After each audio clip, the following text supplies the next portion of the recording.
aja sih macamnya kaporit itu? Namanya air baru itu kan nggak ada yang namanya pH air itu pasti nggak ada. Jadi kita tambahin dulu pakai saya jarang bahkan nggak pernah menggunakan tawas karena. Selamat pagi, siang, sore, atau malam bagi para penonton setia di Multipool nih. Kembali lagi dengan saya Muhammad Hamdi di Pool Talk.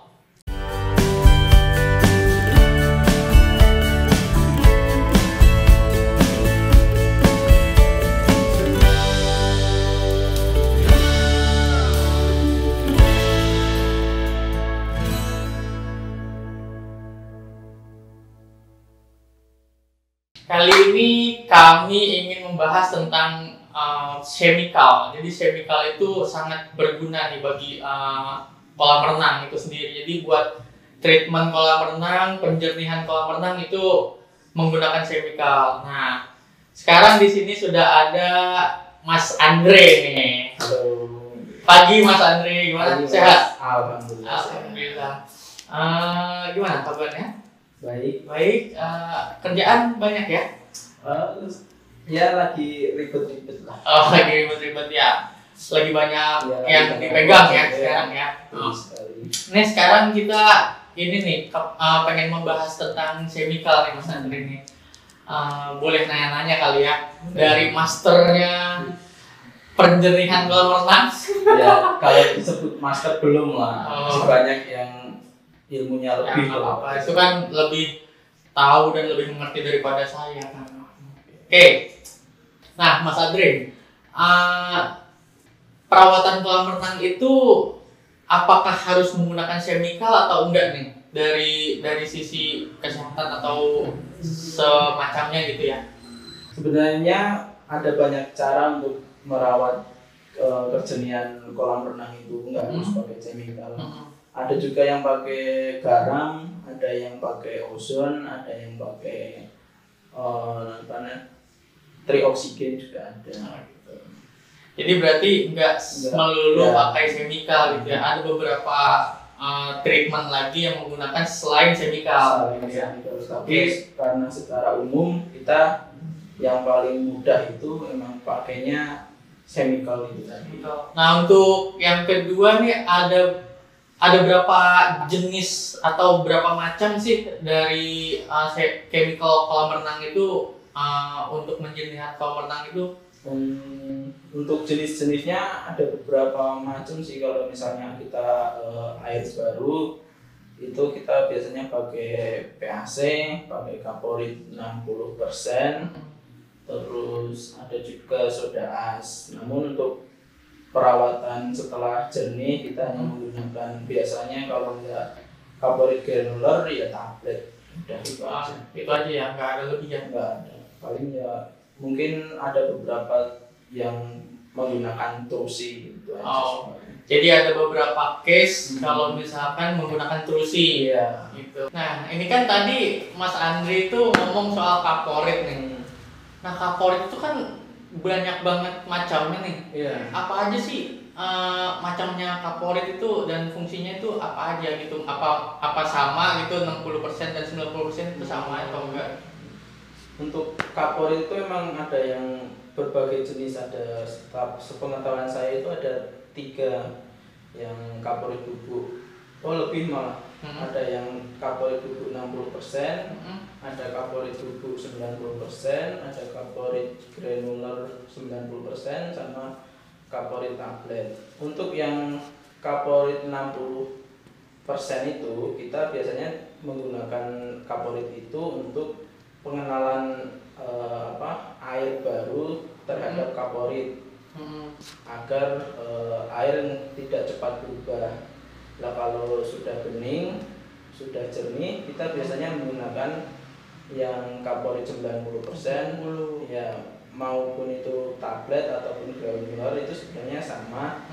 Cuman waktu larutnya aja yang beda. Oh, berarti karena tablet itu padat, ya, dia larutnya agak lama gitu, jadi bisa menjaga kejenuhan air lebih lama gitu ya. Lama, ya. Kalau misalkan yang granular berarti Ya, lebih langsung larut gitu ya. Lebih cepat larut.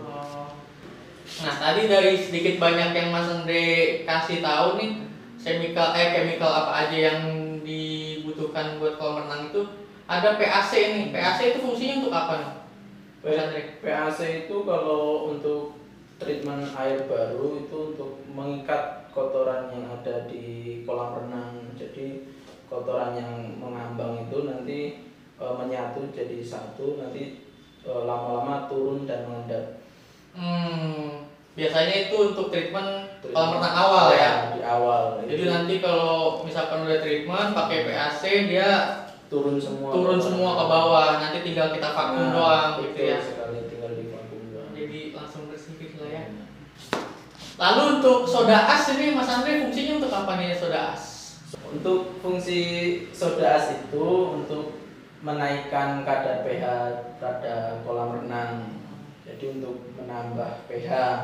Keasaman ya, tingkat kadar keasaman dari kolam renang ya. Karena mungkin kalau namanya air baru itu kan nggak ada yang namanya pH air itu pasti nggak ada. Jadi kita tambahin dulu pakai soda as itu tadi. Biar jadi netral ya, bukan netral juga ya.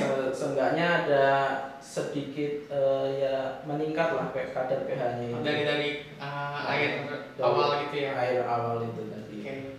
Mas Andre, saya mau nanya dong. Boleh dong. Kalau kadar pH pada kolam itu emang idealnya berapa sih? Untuk kadar pH yang ideal di kolam renang itu antara, kalau di test kit itu antara 7,2 sampai 7,6 itu udah standar idealnya di situ. Biasanya warnanya enggak terlalu enggak terlalu merah, enggak terlalu coklat, itu bagus itu. Test kit itu yang bentuknya ya, tetes air itu ya. Yang ada 2 tabung, yang kanan untuk klorin, yang kiri untuk kadar pH-nya. Oh, jadi sampelnya diambil dari air kolam renang yang udah jadi itu ya. Oke. Tadi itu Mas Andre ngomong soal trusi itu. Trusi jadi ada case tertentu memakai trusi gitu ya. Nah, fungsinya trusi itu sebenarnya untuk apa nih Mas Andre? Jadi untuk trusi itu berfungsi untuk membunuh lumut dan memberi kesan biru pada air kolam renang. Namun pemberiannya jangan terlalu banyak, karena terlalu banyak itu nanti menimbulkan warna air kolam renang itu seperti berkabut, agak putih kayak gitu.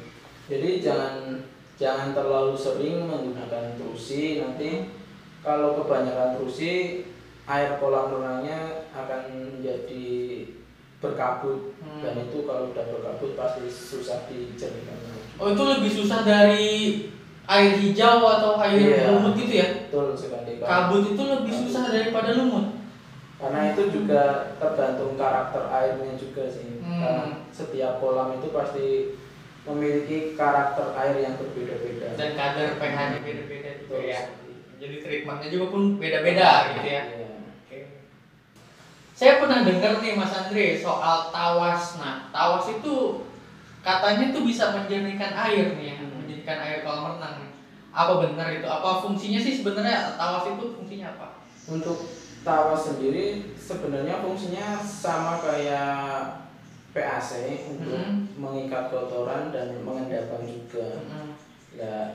Namun biasanya kalau saya jarang, bahkan nggak pernah menggunakan tawas karena menggunakan PAC aja udah cukup.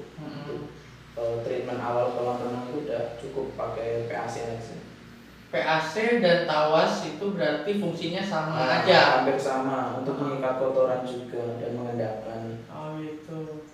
Untuk perawatan harian kolam renang itu kan tadi udah disebutin semua tuh chemicalnya apa aja.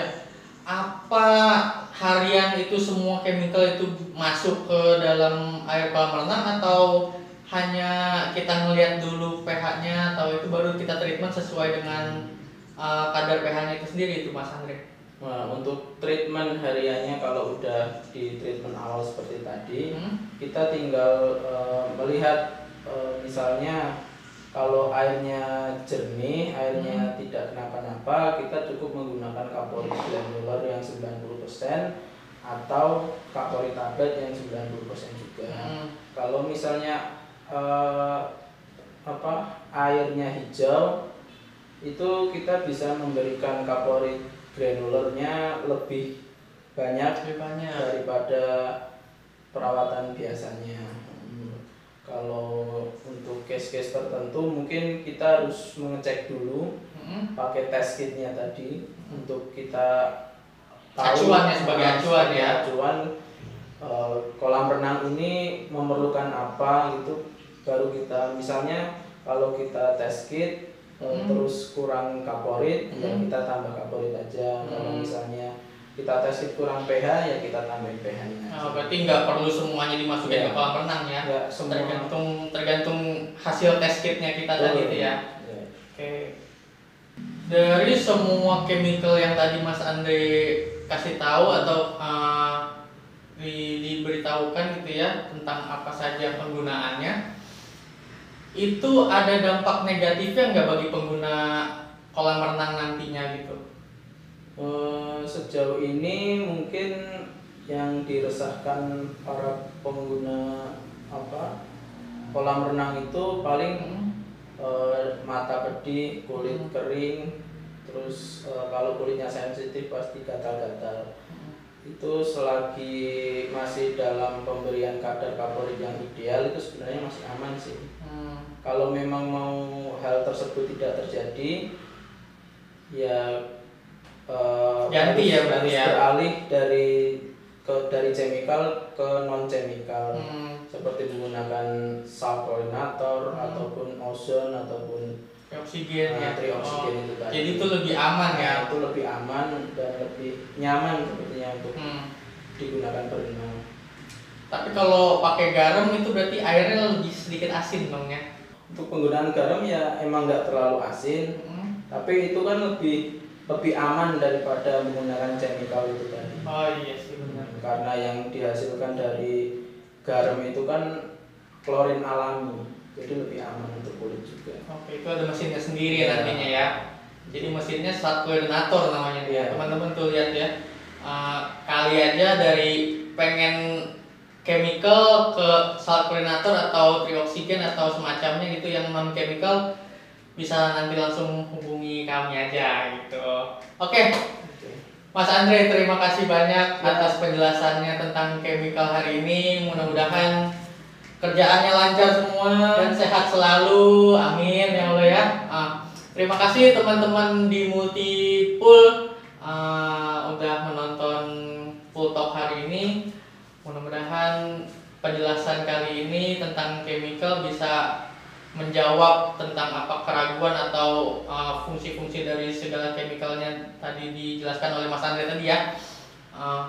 Oke, terima kasih teman-teman Pool Talk. Jika ada pertanyaan dari teman-teman di Multipool nih bisa langsung ditanyakan di kolom komentar kami aja di bawah. Nanti kami jelaskan via komentar atau kita buatkan video sendiri nih dari video YouTube atau dari video Instagram. Oke. Terima kasih teman-teman. Kami pamit ya Mas Andi, pamit. Terima kasih banyak. Terima kasih banyak Mas Andi udah mengundang. Terima kasih. Assalamualaikum. Waalaikumsalam.